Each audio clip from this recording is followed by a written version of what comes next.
दोस्तों आज बात होने वाली है इलॉन मस्क और उन्हीं के एक प्रोजेक्ट जिसका नाम है दोस्तों स्टारलिंक। इलॉन मस्क ने जब ये प्रोजेक्ट लॉन्च किया था तब लोगों ने इसे एक इमेजिनरी सपना बोला था, पर दोस्तों आज ये सपना रियलिटी में बन चुका है। वो है स्टारलिंक्स इंटरनेट सर्विस प्रोवाइडर। अब इन दोनों टॉपिक्स के बारे में हमने रिसेंटली न्यूज़ में बहुत पढ़ा है।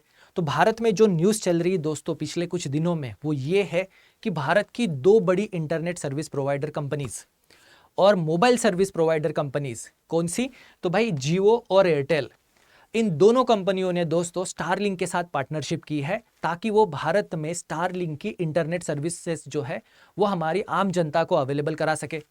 अब दोस्तों आप सोच रहे होंगे कि भाई ये दोनों भारत की बहुत बड़ी मोबाइल सर्विस प्रोवाइडर है, ये मोबाइल के साथ साथ हमें इंटरनेट सर्विस भी अवेलेबल कराती है, फिर भी इन्होंने स्टारलिंक के साथ पार्टनरशिप क्यों की और इसका फायदा आम आदमी को कैसा होगा और हमारी ज़िंदगी में दोस्तों इनसे कौन से बड़े बदलाव आ सकते हैं, इनके बारे में आप ज़रूर कमेंट सेक्शन में बताइएगा कि भाई भारत में अगर इंटरनेट रिवोल्यूशन होता है, स्टारलिंक की इंटरनेट सर्विस अगर आती है तो इससे एक आम आदमी की ज़िंदगी में कौन से बड़े बदलाव हो सकते हैं। अब दोस्तों स्टारलिंक भी खुद भारत में इंटरनेट सर्विस प्रोवाइड कराना चाहता है। उसके लिए स्टारलिंक ने अप्लाई भी किया था गवर्नमेंट के पास और भारत सरकार की जो होम मिनिस्ट्री जो है वो उसको रिव्यू भी कर रही है। तो इन्हें डायरेक्टली तो परमिशन नहीं मिली थी स्टारलिंक को, तो स्टारलिंक ने दोस्तों भारत की दो बड़ी मोबाइल कंपनियों के साथ पार्टनरशिप कर ली और ये दो बड़ी मोबाइल कंपनियां अब भारत में स्टारलिंक की इंटरनेट सर्विसेज को इंट्रोड्यूस करेंगी और भारत में जो आम नागरिक है वो भी अब इस स्टारलिंक के जो सैटेलाइट बेस्ड इंटरनेट सर्विस है इसका फायदा उठा पाएंगे। अब दोस्तों समझते हैं पूरे मार्केट की सिचुएशन कैसी है। तो देखिए भारत में जो मोबाइल सर्विस प्रोवाइड की जाती है तो उसमें दोस्तों 5 बड़ी कंपनियां हैं। तो भारत में मोबाइल सर्विस देने वाली 5 बड़ी कंपनियों में दोस्तों MTNL और BSNL एक है जो कि दो गवर्नमेंट कंपनीज है। पर अगर प्राइवेट सेक्टर की बात करें तो उसमें है दोस्तों जियो, एयरटेल और वोडाफोन। अब ये 5 ही कंपनियां बची है, पहले बहुत सारी थी अब सिर्फ 5 बची है। अब इन पांचों कंपनियों के मार्केट शेयर को अगर हम स्टडी करें तो दोस्तों जियो का मार्केट शेयर जो है वो है नियर अबाउट 40%। वही अगर एयरटेल की बात करें तो इसका मार्केट शेयर है दोस्तों नियर अबाउट 34%। यानी ये दो बड़ी प्राइवेट कंपनियां भारत का 74 मार्केट कवर करती है। वही अगर वोडाफोन की बात करें तो वोडाफोन का मार्केट शेयर है दोस्तों 18%। वही BSNL की अगर बात करें तो सिर्फ 8% और MTNL तो भाई सिर्फ 0.2%, 1% भी उसका मार्केट शेयर नहीं है। तो दोस्तों सोचो कि भारत की ये जो दो बड़ी मोबाइल सर्विस प्रोवाइडर कंपनीज है जो खुद भी इंटरनेट सर्विस प्रोवाइड करती है वो आखिर क्यों स्टारलिंक के साथ पार्टनरशिप कर रही है। क्या ये दो कंपनियां खुद का सैटेलाइट बेस्ड नेटवर्क खड़ा नहीं कर सकती? तो दोस्तों ये दोनों कंपनियों ने अपने अपने प्लान्स बनाए हैं। जैसे एयरटेल का भी प्लान है सैटेलाइट बेस्ड सर्विस प्रोवाइड करने का, जियो का भी है, पर इनके प्लान में बहुत देरी हो रही है, टाइम लग रहा है। इसलिए इन दोनों कंपनियों ने दोस्तों स्टारलिंक के साथ पार्टनरशिप कर ली। तो ये सैटेलाइट बेस्ड इंटरनेट सर्विस होती क्या है और अभी जो एग्जिस्टिंगली हम लोग इंटरनेट यूज़ करते हैं, मोबाइल सर्विसेज को यूज़ करते हैं, इसमें और स्टारलिंक वाली सर्विस में क्या डिफरेंस है उसी को समझता है। तो दोस्तों अब इंटरनेट बेस्ड सर्विस को समझने से पहले जैसे हमारे पास 5 बड़ी मोबाइल फ़ोन सर्विस कंपनियां थी वैसे ही भारत में बहुत सारी कंपनीज हैं जो इंटरनेट सर्विस प्रोवाइड करती है। इनमें मेजर अगर आप देखोगे तो एयरटेल भी आता है, जियो और जियो फाइबर करके जो उन्होंने एक नया प्लान लॉन्च किया था जिसमें दोस्तों यहाँ पे केबल से OFC cable, optic fibre cable के थ्रू हमें ये इंटरनेट सर्विस प्रोवाइड करते हैं। उसके बाद अगर बाकी देखें तो BSNL है, हाथवे है, यू ब्रॉडबैंड है। ये सारी कंपनियां भारत में आज की डेट में जो इंटरनेट प्रोवाइड करती है या तो वो वायरलेस तरीके से प्रोवाइड करती है राउटर के थ्रू या OFC केबल के थ्रू प्रोवाइड करती है। इनमें से कोई भी company satellite based internet provide नहीं करती है। इस बात को दोस्तों ध्यान में रखना है। अब हम लोग जो इंटरनेट एक्सेस करते हैं या मोबाइल फ़ोन एक्सेस करते हैं ये पूरा का पूरा बेस्ड है दोस्तों टावर सिस्टम पर, जिसे टेरेस्ट्रियल सिस्टम भी कहते हैं, जिसमें हमने देखा है कि सिटी में बहुत सारे टावर्स हैं, 1000-2000 तो मेजर सिटीज़ में आराम से मिल जाएंगे। तो मान लो अगर A पर्सन को B को कॉल करना है तो वो दोस्तों जब भी कॉल करता है तो उसका मोबाइल जो नियरेस्ट टावर है उससे कनेक्ट हो जाता है और ये टावर का कनेक्शन होता है इंटरनेट से। यह टावर अपने मास्टर सेंटर को डेटा सेंड करता है, मास्टर सेंटर बी के पास में जो भी टावर होगा उससे कनेक्ट करता है और इन दोनों को कनेक्ट कर देता है। तो दोस्तों अभी जो हम लोग बातचीत करते हैं, इंटरनेट एक्सेस करते हैं, ये सब कुछ होता है इस टेरेस्ट्रियल सिस्टम के साथ जो कि टावर बेस्ड है। और वैसे ही दोस्तों अगर बात करें सैटेलाइट बेस्ड सिस्टम की, तो सैटेलाइट बेस्ड सिस्टम आने के बाद ये टावर्स की हमें ज़रूरत नहीं पड़ेगी।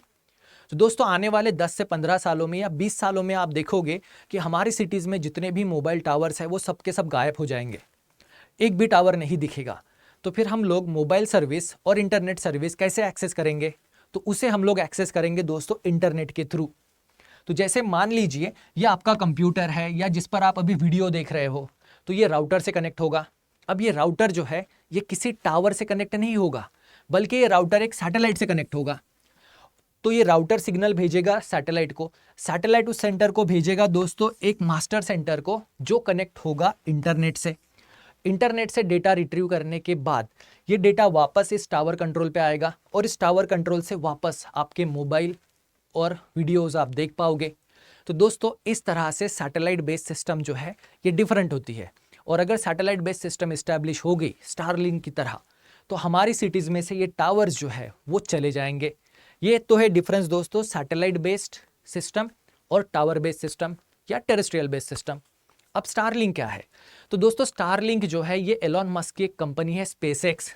जी हाँ, स्पेसएक्स वही कंपनी जो सैटेलाइट लॉन्च करती है, जो इंटरनेशनल स्पेस स्टेशन में एस्ट्रोनॉट्स को लाने ले जाने का काम करती है, उन्हीं का एक प्रोजेक्ट है जिसका नाम है स्टारलिंक।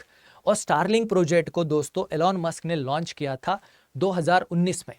और 2019 में उनका टारगेट था कि पूरी दुनिया के आजू बाजू अर्थ के स्पेस में दोस्तों कितने सैटेलाइट, तो 42,000 सैटेलाइट, 42,000 सैटेलाइट को प्लेस करे ताकि उससे पूरी धरती के ऊपर एक सैटेलाइट का कवर बनाया जा सके।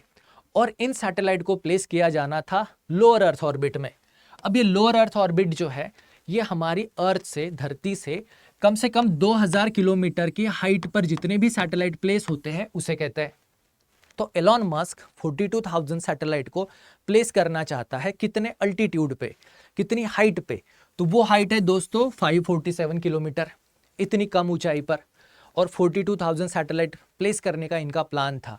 आज के डेट में दोस्तों टोटल 7,000 सैटेलाइट इन्होंने प्लेस कर चुके हैं।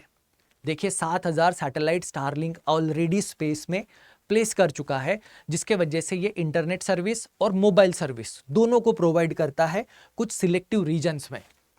अब दोस्तों आज के डेट में यानी 2024 को एलॉन मस्क की जो कंपनी है स्टारलिंक, उसके पास पूरी दुनिया में है 4.6 मिलियन यूज़र।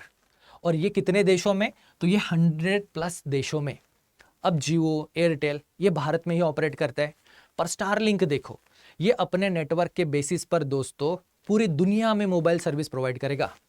अब 42,000 से तो कई ज़्यादा टावर जो है वो रिलायंस के होंगे, जियो के होंगे, 1.5 लाख 2 लाख के आसपास होंगे।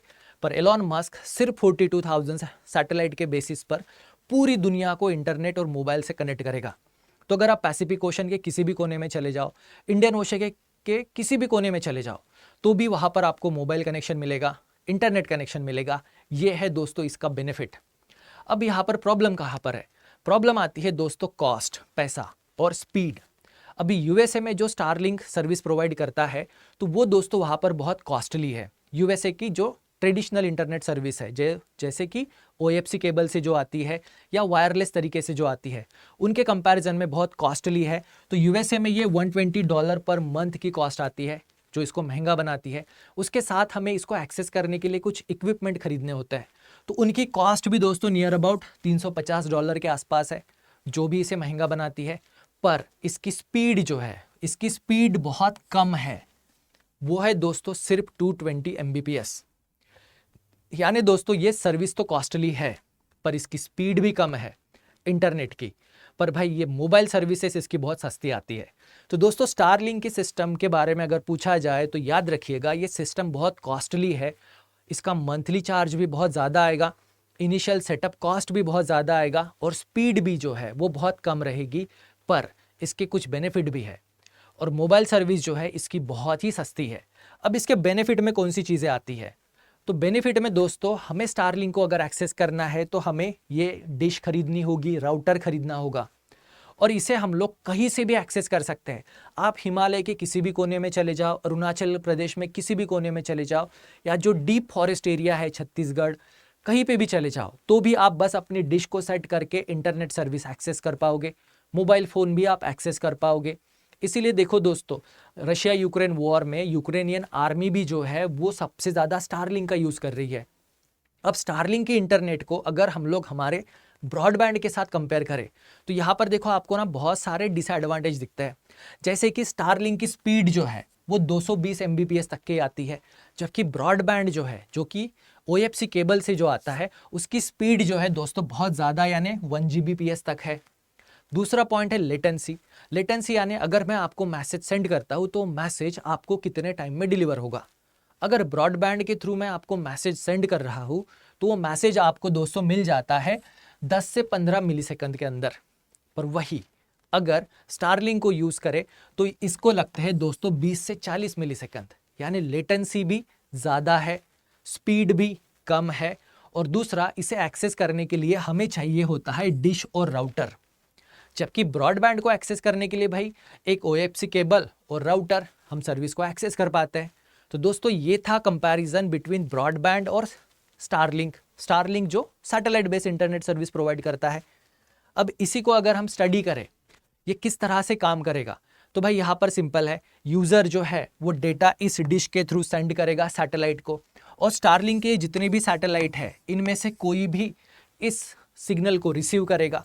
ये सैटेलाइट आपस में भी इस सिग्नल को सेंड करेंगे, जो कि एक मास्टर सेंटर से कनेक्टेड होगा, जो इंटरनेट से कनेक्ट होगा। यहाँ से डेटा रिट्रीव होगा और ये सैटेलाइट एक दूसरे को भी मैसेज रिले करेंगे और वो डेटा आपके घर पहुँच जाएगा। तो दोस्तों इस तरह से ये स्टारलिंक का पूरा नेटवर्क काम करेगा और आपको इंटरनेट और मोबाइल सर्विसेज प्रोवाइड करेगा। तो भारत में अभी जो दो कंपनियां बात कर रही है वो सिर्फ और सिर्फ इंटरनेट सर्विस प्रोवाइड की बात कर रही है। उसके पीछे का रीज़न क्या है? उसके पीछे का रीज़न है दोस्तों कि भारत दुनिया का सेकंड लार्जेस्ट इंटरनेट मार्केट है। तो दुनिया का फिर फर्स्ट नंबर का लार्जेस्ट इंटरनेट मार्केट कौन सा होगा? तो वो है दोस्तों चीन।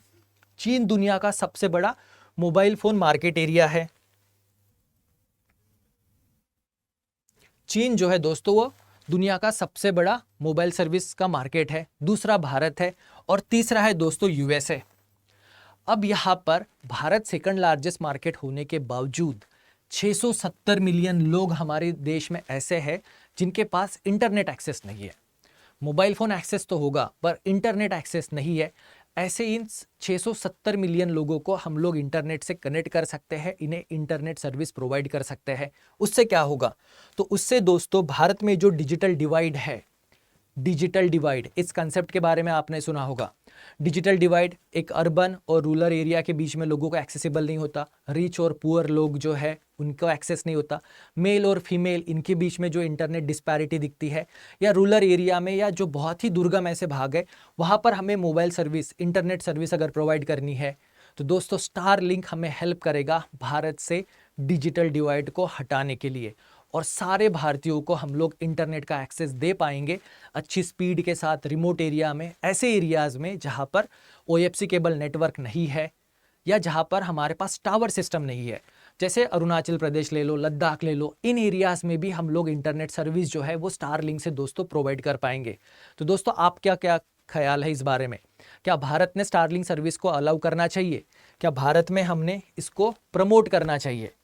तो दोस्तों आज का सेशन आपको कैसे लगा लाइक और कमेंट सेक्शन में ज़रूर बताइए। और आज के इस सेशन पर बेस्ड एक क्वेश्चन है आपके लिए। इस क्वेश्चन का आंसर दोस्तों केयरफुली कमेंट बॉक्स में ज़रूर दीजिएगा। क्वेश्चन है दोस्तों, what is the main advantage of satellite internet over optic connection? Optic connection यानी केबल कनेक्शन, जो OFC केबल के थ्रू हमें इंटरनेट आता है उस पर। तो सैटेलाइट बेस स्टारलिंक का फ़ायदा और दूसरा OFC कनेक्शन जो अभी हम यूज़ कर रहे हैं। तो इन दोनों के कंपैरिजन में बताइएगा कौन सा सही आंसर होगा कमेंट सेक्शन में। अब दोस्तों जाने से पहले मैं आपको स्टडी IQ के निश्चय 8 बैच के बारे में बता दूं। तो दोस्तों अगर आप किसी भी स्टेट PCS की प्रिपरेशन कर रहे हैं तो हमारी निश्चय बैच में ज़रूर इनरोल हुई, और एडमिशन लेते वक्त दोस्तों मेरा कोड जो है PSK लाइव, इसे यूज़ करना मत भूलिए। PSK लाइव कोड यूज़ करके आपको दोस्तों मैक्सिमम डिस्काउंट मिलेगा और ये बैचेस जो है आपको बहुत ही रीज़नेबल प्राइस में अवेलेबल हो जाएगी। So दोस्तों till then see you next video. Till then thank you.